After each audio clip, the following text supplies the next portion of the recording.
অনূর্ধ্ব-19 Asia cup শুরু হতে আর দিন কয়েক বাকি আছে। তার আগে প্রত্যেক দলই দল ঘোষণা করেছে এবং বাংলাদেশও তাদের স্কোয়াডটি দিয়েছে। গতবার চ্যাম্পিয়ন হয়েছিল বাংলাদেশ, সেই চ্যাম্পিয়নত্ব ধরে রাখার জন্য বাংলাদেশ এবার শক্তিশালী স্কোয়াড গড়েছে। সেই শক্তিশালী স্কোয়াডে কারা কারা আছে এই ভিডিওর মাধ্যমে তাই জানবো। তাই এখনও বলছি, যারা চ্যানেলটি সাবস্ক্রাইব করেননি তারা চ্যানেলটি সাবস্ক্রাইব করে রাখুন এবং বাংলাদেশের স্কোয়াডে কারা কারা আছে তা জেনে নিন। যদি আমরা দেখি, সেখানে জাওয়াদ আকবর তিনি হচ্ছেন সহ অধিনায়ক, রিফাত বেগ আছেন, আজিজুল হাকিম তামিম তিনি হচ্ছে অধিনায়ক।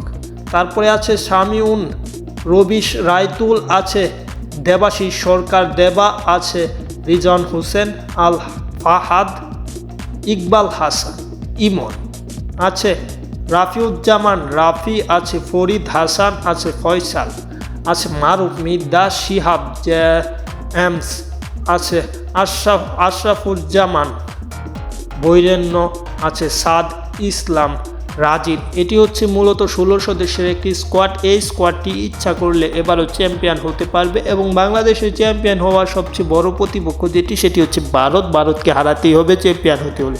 কারণ সেমিফাইনাল ঠিকই বাংলাদেশ খেলবে, যেখানে বাংলাদেশের প্রতিপক্ষ হতে পারে ভারত। যদিও সেমিফাইনালে প্রতিপক্ষ না হয়, বাংলাদেশ যদি ফাইনালে ওঠে সেখানে ভারত প্রতিপক্ষ থাকবেই। যাই হোক, চ্যানেলটি সাবস্ক্রাইব করে পাশে থাকুন।